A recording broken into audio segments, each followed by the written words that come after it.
రాజకీయాలన్నా ఆంధ్రప్రదేశ్ రాజకీయ నాయకులన్నా చిన్న చూపు అసహించుకునే స్థాయికి ఆంధ్రప్రదేశ్ని ఈ వైసీపీ దిగజార్చిందని చెప్పడానికి చాలా బాధగా ఉందని చెప్పేసి చాలా నిజంగా ఘోరంగా ఉందని చెప్పేసి కూడా నేను మనవి చేస్తాను.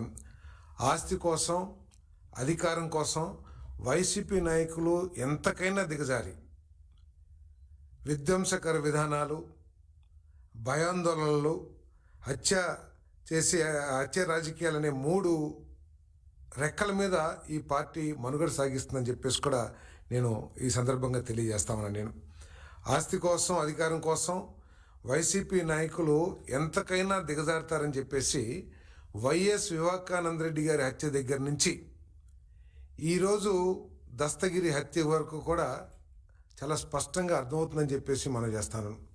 ఒకటే మోడస్ ఆపరెండి. ఆ రోజు వైఎస్ వివేకానంద రెడ్డి గారి హత్య జరిగిన తర్వాత ఎటువంటి నాటకాన్ని రచించారో ఈరోజు కూడా అదే విధమైన నాటకాన్ని రచించి ప్రజల్ని మభ్యపెట్టడానికి, పక్కదారి పట్టించడానికి ప్రయత్నం చేయటం చాలా ఘోరం అని చెప్పేసి కూడా నేను ఈ సందర్భంగా నేను తెలియజేస్తామన్నా. నేను ఏ విధంగా అయితే ఆ రోజు గుండెపోటుతో మరణించారని చెప్పేసి ప్రచారం పెద్ద ఎత్తున చేసి, మరణం తర్వాత మరణం ముందు కూడా ఏ విధంగా వైసీపీ పెద్దలు వివేకానంద రెడ్డి గారిని పరామర్శించారో, లేకపోతే హత్య జరిగిన తర్వాత ఏ విధంగా నటించారో ఈరోజు కూడా అదే విధానం. దస్తగిరి హత్య జరిగితే వీరికి తెలిసినట్లు, వీరికి సమాచారం ఉన్నట్లు, ఇదేదో గంజాయి బ్యాచ్ హత్యలాగా అని చెప్పేసి చిత్రీకరించడానికి ప్రయత్నం చేయటం, మరణించిన తర్వాత ఎవరైతే ప్రధాన నిందితులుగా పేర్కొనబడుతున్నారో ఇప్పుడు పత్రికల ద్వారా కానీ ప్రజల్లో కానీ ఆ వ్యక్తులు వెళ్ళేసి మొసలి కన్నీరు కారుస్తారు ఆ శవం దగ్గర. ఇంతకంటే ఘోరమైన నీచమైన రాజకీయాలు ఎక్కడైనా ఏ రాష్ట్రంలో సరే ఉంటాయని చెప్పేసి నేను ప్రశ్నిస్తామన్నా నేను. ఎందుకంటే 2019 నుంచి 2024 వరకు అధికారాన్ని అడ్డుపెట్టుకుని వైసీపీ నేతలు ఏ విధంగా ఇటువంటి దస్తగిరి లాంటి వాళ్ళని అడ్డుపెట్టుకుని ఆస్తులు సంపాదించారో ఈరోజు దస్తగిరి ఇల్లు పోలీసులు రైడ్ చేసినప్పుడు అర్థమవుతుందని చెప్పేసి కూడా మనం చేస్తాను.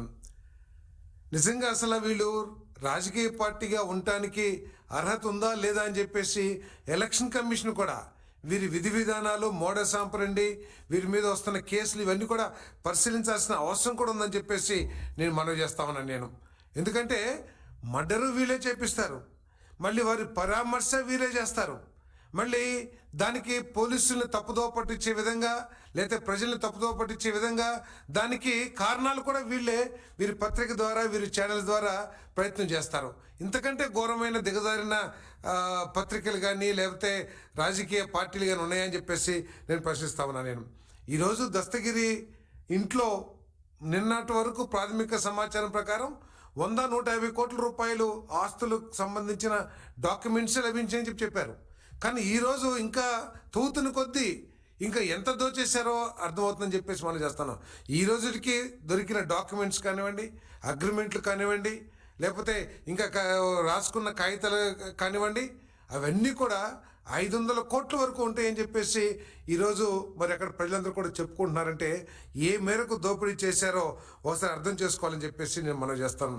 ఈ దస్తగిరి అనే వ్యక్తి ఎవరు అసలు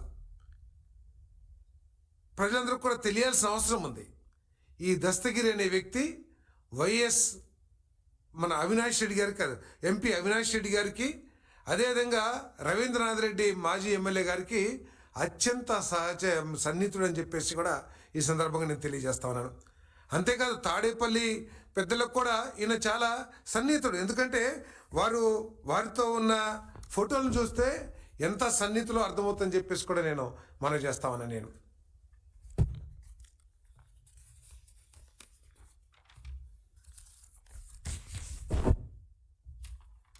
ఆఖరికి ప్రతి పులివెందుల్లో జరిగే రహస్య మంత్రాల్లో, అది రాజకీయ మంత్రాలు కానివ్వండి, లేకపోతే ఇటువంటి కుట్రలు కుతంత్రాలకు సంబంధించిన మంత్రాలు కానివ్వండి, అటువంటి మంత్రాల్లో ప్రతి మంత్రంలో కూడా ఈ దస్తగిరి గారు ఉంటారని చెప్పేసి కడపలో అందరూ కూడా చెప్పుకుంటాం. అది వాస్తవం అని చెప్పేసి కూడా ఈ సందర్భంగా నేను తెలియజేస్తాను. దీంట్లో ఆశ్చర్యం ఏంటంటే చీకట్లో చంపేస్తారు, మళ్ళీ ప్రొద్దున్నే వెళ్ళేసి మొట్టమొదటిగా వీళ్ళే వాళ్ళకి నివాళులు అర్పించడం, లేకపోతే మొసలి కన్నీరు కారుస్తాం చేస్తూ ఉంటారని చెప్పేసి కూడా నేను మనం చేస్తాను. ఎందుకంటే ఈ ఫోటో చూడండి. ఎవరైతే ప్రధాన నిందితుడిగా కుట్రదారుడిగా ఈరోజు పేర్కొనబడుతున్నాడో అదే వ్యక్తి వెళ్ళి ఆ శవాన్ని పరామర్శిస్తాం ఇంతకంటే గౌరవం ఏమైనా ఉంటుందా అని చెప్పేసి మనం చేస్తాం నేను. అదే కాదు, ఎవరైతే హత్యలో నిందితులుగా హత్యలో పాలు పంచుకున్న వాళ్ళుగా పోలీసులు పట్టుకున్నారో వాళ్ళు హత్య జరిగిన 3 గంటల్లోపు ఈ నిత్యానంద రెడ్డి గారి దగ్గరికి వెళ్ళి వారి దగ్గర ఆశ్రయం పొందారని చెప్పేసి కూడా చాలా ఆధారాలు కూడా లభించినాయని చెప్పేసి నేను ఈ సందర్భంగా నేను తెలియజేస్తాను. మరి అటువంటి వ్యక్తే వెళ్ళి అక్కడ పరామర్శిస్తున్నాడంటే ఏమనుకోవాలి? ఈ కుట్ర, ఇటువంటి కుట్రలు అసలు రాజకీయాల్లో జరుగుతాయా అని కూడా ఆశ్చర్యకరంగా ఉందని చెప్పేసి కూడా నేను మనవి చేస్తాను నేను. మరి జగన్మోహన్ రెడ్డి గారు కూడా ఈ దస్తగిరిని కుటుంబాన్ని పరామర్శించడానికి వెళ్తానని చెప్పారు. పత్రికల్లో కూడా వచ్చింది. ఎందుకు ఆయన వెళ్ళలేకపోయారని చెప్పేసి కూడా నేను ప్రశ్నిస్తా ఉన్నానని చెప్పేసి కూడా తెలియజేస్తా ఉన్నాను. అంతేకాకుండా ఈ 5 సంవత్సరాల్లో 2000 అందరూ ఇప్పుడు దాకా లభించిన ఆధారాలు కానివ్వండి, ఆ పార్టీ చేసిన విధానాలు కానివ్వండి, స్పష్టమైంది ఏంటంటే దోచుకోవటం ఒకటే లక్ష్యంగా 5 సంవత్సరాలు పరిపాలన జరిగింది. రాష్ట్రాన్ని విధ్వంసం చేయటమే ఒక విధానంగా పరిపాలన జరిగిందని చెప్పేసి ప్రజలందరూ కూడా అర్థం చేసుకున్నారు. 5 సంవత్సరాల్లో దస్తగిరిని అడ్డు పెట్టుకొని ప్రజల్ని బెదిరించి కారు చౌకగా అమాయకుల్ని బెదిరించి వాళ్ళ దగ్గర నుంచి వాళ్ళని చిత్రహింసలు చేసి భూములన్నీ కూడా లాక్కున్న విషయం ఈరోజు అందరూ కూడా చెప్పుకుంటున్నారని చెప్పేసి తెలియజేస్తా ఉన్నాను. ఇది వాస్తవం కాదా చెప్పమని చెప్పేసి కూడా నేను అడుగుతా ఉన్నాను. నేను దస్తగిరి గారి ఇంట్లో దాదాపు 150-175 డాక్యుమెంట్స్ దొరికినాయి అంటే 5 సంవత్సరాల్లో వీళ్ళు చేసిన పరిపాలన ఏంటి, కడపలో చేసిన కార్యక్రమాలు ఏంటో కూడా స్పష్టంగా అర్థమవుతాయని చెప్పేసి కూడా నేను ఈ సందర్భంగా నేను తెలియజేస్తామని నేను. మరి అంతేకాదు, ఈయన కడప జిల్లా గూడూరు దగ్గర జగన్మోహన్ రెడ్డి గారు రవీంద్రనాథ్ రెడ్డి మేనమామ రవీంద్రనాథ్ రెడ్డి గారికి ఒక బ్రహ్మాండమైన గృహాన్ని నిర్మించిన విషయం వాస్తవా కాదా? ఇప్పుడు కూడా గృహప్రవేశం జరగలేదు. అది వాస్తవా కాదా అని చెప్పేసి నేను ప్రశ్నిస్తా ఉన్నా. నేను దస్తగిరికి మాకు సంబంధం లేదని చెప్పేసి కడప వైసీపీ నాయకులు చెప్పే దమ్ముందా అని చెప్పేసి కూడా అడుగుతా ఉన్నాను ఆయనకి. అంతేకాకుండా రామాంజరెడ్డి పేరు మీద 30 దాకా డాక్యుమెంట్స్, ఎవరు రవీంద్రనాథ్ రెడ్డి గారి కుమారుడి పేరు మీద 30 డాక్యుమెంట్స్, రవీంద్రనాథ్ రెడ్డి సతీమణి గారు అరుణ్ కుమార్ గారి పేరు మీద మరికొన్ని డాక్యుమెంట్లు. వీళ్ళంతా ఎవరికి బినామీలు అని ప్రజలు ఆలోచించాల్సిన అవసరం ఉందని చెప్పేసి మనం చేస్తాను. ఏమిటి వీళ్ళకి సంబంధం ఏంటి? ఎందుకు దస్తగిరిని చంపాల్సి వచ్చింది? ఎందుకు నిత్యానంద రెడ్డి వైసీపీ నాయకుడు షెల్టర్ ఇవ్వాల్సిన అవసరం ఎందుకు వచ్చింది? అంటే వాడుకొని పార్టీ కార్యకర్తల్ని ఈ విధంగా వాడుకొని వారి అమాయకత్వాన్ని, వారి పేదరికాన్ని ఆసరాగా చేసుకుని ఈ విధంగా వాడుకొని వారి పేరు బయటకు రాకోకుండా ఈ విధంగా హతమార్చడం, ఎలిమినేట్ చేయటం అనేది వైసీపీ యొక్క విధానం అని చెప్పేసి నేను అడుగుతా ఉన్నాను. ఈరోజు వైసీపీ హత్య రాజకీయాలకు ఒక డెన్గా మారిందని చెప్పేసి కూడా నేను మనవి చేస్తా ఉన్నాను. నేను అసలు ఈ 5 సంవత్సరాల్లో వైసీపీ చేసిన పాపాలు తలుచుకుంటే నిజంగా వాళ్ళు ఈ రాష్ట్ర ప్రజలు వారిని క్షమించవచ్చా? భవిష్యత్తులో ఎప్పుడైనా సరే అసలు దీన్ని ఒక రాజకీయ పార్టీగా గుర్తించవచ్చా అని చెప్పేసి ప్రజలు ఆలోచించుకోవాల్సిన పరిస్థితి కూడా ఉందని చెప్పేసి నేను ఈ సందర్భంగా తెలియజేస్తాను. అన్నపూర్ణమ్మ ఆలయం వద్ద వృద్ధ దంపతులను బెదిరించి భూములు లాక్కోవటం, పోలీసు సంక్షేమానికి చెందిన భూములు లాక్కోవటం, అదేవిధంగా బొక్కవంక జలాశయం వద్ద 35 ఎకరాలు భూ కబ్జా, రైల్వే ఉద్యోగుల ప్లాట్ల కబ్జా, ఇలా చెప్పుకుంటూ పోతే అంతులేని పాపాలు గత 5 సంవత్సరాలు చేశారని చెప్పేసి నేను మనవి చేస్తాను. ఇవన్నీ కూడా తాడేపల్లి నాయకులకు తెలియకుండా జరిగినాయి అని చెప్పేసి అడుగుతా ఉన్నాను. ఒకవేళ తెలుసుంటే ఆ రోజే కనుక చర్యలు తీసుకుంటే ఇటువంటి దారుణాలు, మారణ హోమాలు జరగవు కదా. అంటే మీరు తీసుకోలేదంటే ఏంటి? దీని వెనక మీ హస్తం కానీ లేతే మీ ఆశీర్వాదాలు కానీ ఉన్నాయని చెప్పేసి ప్రజలందరూ అనుకోవాల్సిందే కదా అని చెప్పేసి కూడా నేను ప్రశ్నిస్తామన్నా నేను. మరి పోలీసు అధికారుల నుంచి వృద్ధుల వరకు బలవంతంగా లాక్కుని రోడ్డు పడేశారు. రైల్వే ఎంప్లాయీస్, పోలీస్ ఎంప్లాయీస్ సంక్షేమం కోసం పోలీసులకు ప్రతి ఒక్కరం కూడా మనం వారికి ఇంకేదైనా సహాయం చేస్తానికి ముందుకెళ్ళాలి. కానీ మన ప్రాణాలని మన గౌరవాల్ని కాపాడుతున్న పోలీస్ డిపార్ట్మెంట్ భూములు కూడా లాక్కుంటామంటే, వారి సంక్షేమానికి ఇచ్చిన భూములు లాక్కుంటామంటే, ఇంతకంటే దిగజారే ఆలోచనలు ఏ రాజకీయ పార్టీ కానీ ఏ నాయకులు కానీ చేయరని చెప్పేసి కూడా నేను ఈ సందర్భంగా తెలియజేస్తాను. ఎందుకు హత్య జరిగింది ఈరోజు? ఏదో రియల్ ఎస్టేట్ లావాదేవీలు లేదా పంపకాల్లో తేడాలు అంటున్నారు. అంటే పంపకాల్లో తేడాలున్నా, రియల్ ఎస్టేట్లో వివాదాలున్నా అంటే వైసీపీ విధానం ఇక నేరుగా హత్యలేనా? ఓకే, వివాదాలు ఉండొచ్చు. రియల్ ఎస్టేట్లో పార్ట్నర్స్కి లేకపోతే ఇద్దరు వ్యక్తులకి వివాదాలు రావచ్చు. వచ్చినప్పుడు ఏం చేస్తాం? మొట్టమొదటిగా పోలీస్ స్టేషన్కి వెళ్తాం, లేకపోతే న్యాయస్థానానికి వెళ్ళి న్యాయం కోసం పోరాడతాం. అంతేగాని పోలీస్ స్టేషన్లు అక్కర్లేదు, న్యాయస్థానాలు అక్కర్లేదు, నేరుగా ఎలిమినేషన్ ప్రాసెస్ ఒక్కటే మా విధానం. దాంట్లో ముఖ్య నాయకులు ఇన్వాల్వ్ అవుతుంటే అసలు ఈ రాజకీయ పార్టీ ఇది కరెక్టా అని చెప్పేసి నేను అడుగుతా ఉన్నా. నేను వైసీపీ నాయకులు కార్యకర్తలు కూడా ఆలోచించుకోవాలి. ఈ విధానం ప్రజాస్వామ్యంలో అంటే ఎంతో కొంతమంది అయినా సరే ప్రజాస్వామ్యాన్ని గౌరవించే వాళ్ళు ఈ పార్టీలో ఉంటారని చెప్పేసి ఆలోచనతో నేను మాట్లాడుతున్నాను. నేను అసలు ఈ విధానాల్ని మీరందరూ ఆమోదించగలరా అని చెప్పేసి అడుగుతా ఉన్నా. నేను నాగుపాము నీడ కిందుండి ఏదో నీడలో ఉన్నామని చెప్పేసి మీరు మిమ్మల్ని మీరు మభ్య పెట్టుకుంటే ఏదో ఒక రోజు ఇటువంటి పరిస్థితులే మీ అందరికి కూడా ఇదవుతాయి అని చెప్పేసి కూడా నేను మనవి చేస్తాను.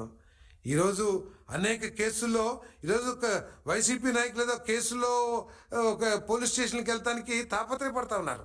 అంటే వీళ్ళ డిఎన్ఏలోనే ఈ హత్య రాజకీయాలు, ఈ కుట్రలో కుతంత్రాలు ఉన్నాయని చెప్పేసి కూడా చాలా స్పష్టంగా అర్థమవుతుంది.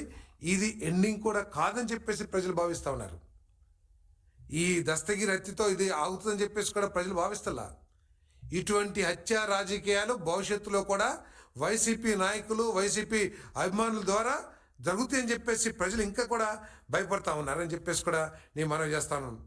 ఏదేమైనా సరే ఇటువంటి హత్యల్లో ఎంత పెద్దవాళ్ళు ఉన్నా సరే, వెనక ఎంత పెద్దవాళ్ళు ఉన్నా సరే, ఎవరిని ఈ ప్రభుత్వం వదిలిపెట్టబోదని చెప్పేసి మనవి చేస్తాను. నేను క్షుణ్ణంగా డీప్గా వెళ్ళి ఎవరెవరిని వీరు మోసం చేశారో, ఎవరెవరు ఈ ఇటువంటి హత్య కేసుల్లో ఇన్వాల్వ్ అవుతున్నారు, ఏదైతే 2019లో మభ్యపెట్టి ప్రజల్ని పక్కదో పట్టేసరి ప్రయత్నం చేశారో అటువంటి కుతంత్రాలు ఇంకా ముందు జరగవని చెప్పేసి కూడా నేను సందర్భంగా స్పష్టంగా చేస్తాను. ఎంతటి పెద్దవాళ్ళు ఉన్నా కూడా వాళ్ళ మీద మరి చర్యలు తీసుకుంటాం. 5 సంవత్సరాల్లో ఇటువంటి భూ వ్యవహారాలు, ఇటువంటి లావాదేవీలు, ఇటువంటి భూ కబ్జాలు ఏదైతే ఉన్నాయో వాటన్నిటిని కూడా తీసుకుంటామని చెప్పేసి కూడా మనం చేస్తా ఉన్నాను. అది ఇవన్నీ చూస్తూ ఉంటే ఈ రాష్ట్రాన్ని ఏం చేయాలని వైఎస్ఆర్ కాంగ్రెస్ పార్టీ ఆలోచిస్తుందో ప్రజలందరూ కూడా ఆలోచించాలని చెప్పేసి నేను విజ్ఞప్తి చేస్తా ఉన్నాను. నేను ఇటువంటి వాతావరణాన్ని, ఇటువంటి హత్య రాజకీయాలను ప్రోత్సహించే ఒక ప్రతిపక్షం, ఒక రాజకీయ పార్టీ ఉంటే ఈ రాష్ట్రం మనుగడ ఏమవుతుందో అని చెప్పేసి కూడా ప్రజలు ఆలోచించాలని చెప్పేసి మనం చేస్తా ఉన్నాను. నేను ఇటువంటి హత్య రాజకీయాలకి ప్రభుత్వం చూస్తూ ఉండదు. కఠినాతి కఠినంగా ఎంత పెద్దవాళ్ళు ఉన్నా సరే వీళ్ళ మీద శిక్షిస్తామని చెప్పేసి కూడా ఈ సందర్భంగా తెలియజేస్తా ఉన్నాను. నేను ఎస్ కడప జిల్లా గూడూరులో ఇంకా ఇప్పటికి కూడా గృహప్రవేశం కాలేదనేది మాకున్న సమాచారం. గూడూరు అనుకుంటాను.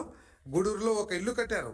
అంతేకాకుండా వారి కుమారుడు రామాంజిరెడ్డి పేరు మీద 30 డాక్యుమెంట్స్ దొరికినాయి. అంటే ఎటువంటి సంబంధాలు ఉన్నాయో ఒకరికొకరికి అనేది, అంటే 5 సంవత్సరాల్లో ఏ విధంగా కడప జిల్లాలో అమాయకులను బెదిరించి ఆస్తులు కారు చౌకగా లాక్కున్నారో కూడా ఇవన్నీ ఎస్టాబ్లిష్ చేస్తాయని చెప్పేసి మనం చేస్తాను. వారి మిస్సెస్ పేరు మీద, అదేవిధంగా వారి అబ్బాయి పేరు మీద కూడా, రవీంద్రనాథ్ రెడ్డి గారి అబ్బాయి పేరు మీద కూడా డాక్యుమెంట్స్, ఇన్ని డాక్యుమెంట్స్